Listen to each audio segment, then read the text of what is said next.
زبان سے ادا کرنے کے علاوہ وہ ہر جوڑ کی طرف سے صدقہ کرے.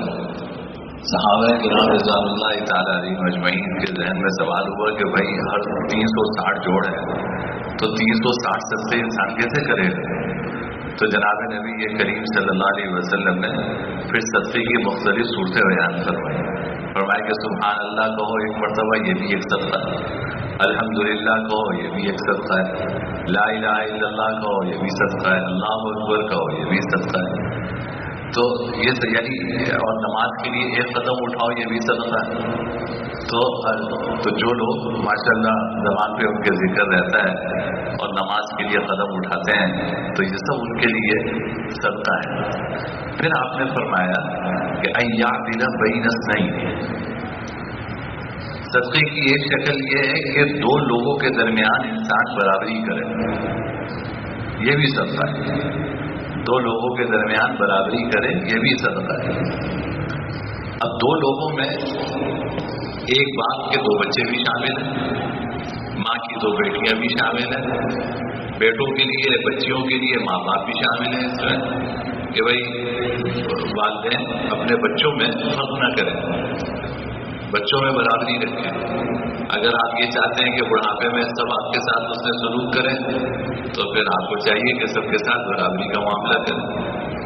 حضرت نعمان بن بشیر رضی اللہ تعالیٰ عنہ کی روایت بخاری میں بھی ہے، مسلم میں بھی ہے کہ ان کے والد نے نئی شادی کی تو اس سے یہ حضرت نعمان نئی والدہ سے تھے. تو عام طور پہ جھکاؤ نئی کی طرف ہوتا ہے. تو ان کی اہلیہ نے ان سے کہا حضرت بشیر سے کہ بھائی تم اپنا فلاں باغ جو ہے وہ میرے بیٹے نعمان کو دے دو. انہوں نے کہا اچھا بھائی چلو دے دیتے ہیں. تو بیوی نے کہا کہ نہیں پکا کام ہونا چاہیے، حضور کو جا کے اس پہ گواہ بھی بناؤ، حضور کو اس پہ گواہ بھی بناؤ کہ یہ باغ میں نے نعمان کو دے دیا. تو یہ حضور اکرم صلی اللہ علیہ وسلم کی خدمت میں حاضر ہوئے، عرض کیا کہ رسول اللہ میں اپنا یہ باغ نعمان کو دینا چاہتا ہوں تو آپ اس پہ گواہ بن جائیے. تو آپ نے فرمایا کہ یہ بتاؤ کہ تو تمہارے بقیہ بچے ہیں، کیا تم نے بھی ان کو اس طرح کا باغ دیا ہے؟ تو انہوں نے عرض کیا کہ رسول اللہ نہیں، بقیہ کو تو نہیں دیا. آپ نے فرمایا کہ میں ظلم پر گواہ نہیں بن سکتا.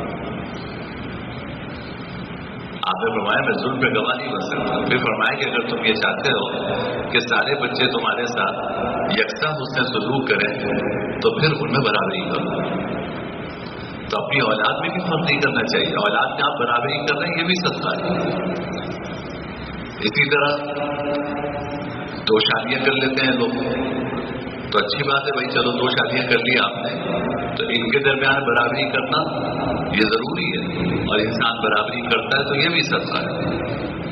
لیکن اگر برابری نہیں کر سکتے آپ تو پھر دماغ میں یہ خیال بھی نہیں لانا چاہیے. قیامت کے دن اللہ تعالیٰ آپ سے یہ نہیں پوچھیں گے کہ دوسری شادی کیوں نہیں کی، لیکن اگر ناانصافی کی تو اس کا مزہ چکھنا پڑے گا. حدیث میں آتا ہے کہ جو شخص دو بیویوں کے درمیان ناانصافی کرتا ہے جب وہ قیامت کے دن آئے گا تو اس کے جسم کا ایک حصہ گھرا ہوا، جیسے جذام کی بیماری ہوتی ہے جس میں اعضاء سڑ کے گرتے ہیں، تو اس طرح اس کا جسم سڑا ہوا ہوگا اور ایک طرف کا حصہ اس کا گرا ہوگا. تو یہ بہت بڑی ذمہ داری کی بات ہے. دوسری شادی کرنا، ایک سے زیادہ شادی کرنا، یہ بڑی ذمہ داری کی بات ہے. آدمی اگر برابری کر سکتا ہے تو کرے، ورنہ جوش میں آ کے کر تو لیتے ہیں لوگ. لیکن کبھی عام طور پہ ہوتا یہ ہے کہ سارا رجحان نئی والی کی طرف ہوتا ہے تو پرانی کو چھوڑ دیتے ہیں یا اس کا حق ادا نہیں کرتے. اور اگر پرانی حاوی ہے تو وہ اور اس کے بچے مل کر ایسا دماغ صحیح کرتے ہیں کہ نئی والی بیچاری راہیں تکتی رہ جاتی ہے، کوئی برابری نہیں ہوتی. تو یہ اور نام لیتے ہیں اپنے دماغ میں شہوانی خیالات بھرے ہوئے، جذبات بھرے ہوئے، ان کو وہ دماغ میں جو گردش کر رہے ہیں اس لیے کرتے ہیں دوسری تیسری شادی، اور نام جو ہے وہ شریعت کا لے کر شریعت کو بدنام کرتے ہیں. قرآن کریم خود کہتا ہے کہ بھائی صرف تم اللہ تعالیٰ فواحدۃ، اگر تمہیں یہ خوف ہے کہ تم برابری نہیں کر سکو گے تو بس ایک شادی کرو. اگر یہ خوف ہے تمہیں کہ تم برابری نہیں کر سکو گے تو ایک شادی کرو، برابری ہوتی نہیں اور ایک سے زیادہ شادیاں کرتے ہیں. تو یہ اپنے سر گناہ لینے والی بات ہے، یہ اپنے سر گناہ لینے والی بات ہے. عام طور پہ مرد برابری نہیں کرتا. قرآن بھی کہتا ہے، جناب نبی کریم صلی اللہ علیہ وسلم کی مثال دیتے ہیں، آپ کس قدر کوشش فرماتے تھے ہماری امہات المؤمنین کے درمیان برابری کی، اور آپ کا ہر نکاح اللہ کے حکم سے ہو اور اس میں نہ جانے کتنی مصلحتیں ہیں. برابری کی اتنی کوشش کر کے بھی اللہ تعالیٰ سے مانگتے تھے کہ اللہم ھذا فیما املک، یا اللہ میں یہ جتنا کر سکتا تھا میں بس اتنی برابری کرنے کی کوشش کر رہا ہوں، یا اللہ جس چیز کا مجھے اختیار نہیں ہے آپ اس میں مجھ سے معاوضہ نہیں فرمائیے. ڈرتے تھے کہ ایسا نہ ہو کہ کہیں میں برابری نہ کروں تو اللہ تعالیٰ قیامت کے دن مجھ سے معاوضہ کرے. میں اس لیے آپ سے عرض کر رہا ہوں، آپ سے قیامت کے دن اس پہ معاوضہ نہیں ہوگا کہ دوسری شادی کیوں نہیں کی. اگر دوسری شادی کر کے برابری نہیں کی، پہلی کے ساتھ ناانصافی کی یا دوسری کے ساتھ ناانصافی کی، تو پھر اللہ کیا جواب دینا ہوگا. تو اس لیے بھائی یہ کوئی معمولی بات نہیں ہے، کسی بچی کی زندگی داؤ پہ لگا دیں آپ، یہ کوئی معمولی بات نہیں ہے. قرآن خود کہتا ہے وَلَا تَمِيلُوا كُلَّ الْمَيْلِ فَتَذَرُوهَا كَالْمُعَلَّقَةِ، ایسا نہ کرنا کہ تم کسی دو میں سے کسی ایک کی طرف تمہارا میلان ہو جائے اور دوسری کو تم لٹکا ہوا چھوڑ دو. سورہ نساء میں قرآن کہتا ہے ایسا نہیں ہونا چاہیے کہ تمہارا کسی ایک کی طرف میلان ہو جائے اور دوسری کو تم لٹکا ہوا چھوڑ دو. اس کا کوئی اپنے ماں باپ کے گھر سے بھی آ گئی وہ، تم بھی اس کو نہیں پوچھ رہے، تو وہ بیچاری نہ ادھر کی نہ ادھر کی، تمہارے گھر آ کر تم نے اس کو لٹکا دیا بس. تو چاہے وہ دو بیٹے ہوں، بیٹیاں ہوں، بیٹا اور بیٹی ہوں، ان کے درمیان بھی انصاف کرنا ضروری ہے، اور انسان انصاف کرے گا تو اللہ صدقے کا ثواب عطا فرمائیں گے. اسی طرح دو بیویاں ہیں، تین بیویاں ہیں، اگر ایک سے زیادہ شادیاں کی ہیں تو پھر ان کے درمیان انصاف کرنا ضروری ہے. حضرت تھانوی رحمۃ اللہ علیہ نے دوسری شادی جب کی، پہلی اہلیہ سے اولاد نہیں تھی، پھر دوسری شادی کی تو خانقاہ میں ترازو رکھا ہوا تھا. یہاں تک کہ اگر کوئی شخص 2 تربوز ہدیہ لاتا تو حضرت تھانوی رحمۃ اللہ علیہ یہ نہیں کرتے تھے کہ ایک کیا بھجوا دیں ایک دوسرے کیا بھجوا دیں. کہتے اندر سے پتہ چلے کہ ایک کا میٹھا نکلا ایک کا پھیکا نکلا، آدھا آدھا کر کے اس کا آدھا اس کے ساتھ ملا کر اور اس کا آدھا اس کے ساتھ ملا کے ہر زوجہ مکرمہ کیا بھجوائے گا. کسی نے حضرت تھانوی سے کہا کہ آپ نے تو دوسری شادی کا راستہ کھول دیا. کہا کہ میں نے راستہ کھولا نہیں، میں نے راستہ بند کر دیا.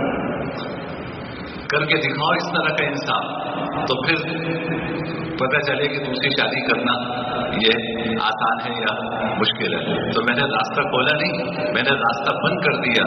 وجہ یہ کہ انصاف سے کام لینا ضروری ہے، اور اس کے بارے میں اللہ تعالیٰ کے ہاں پاسپورٹ ضرور.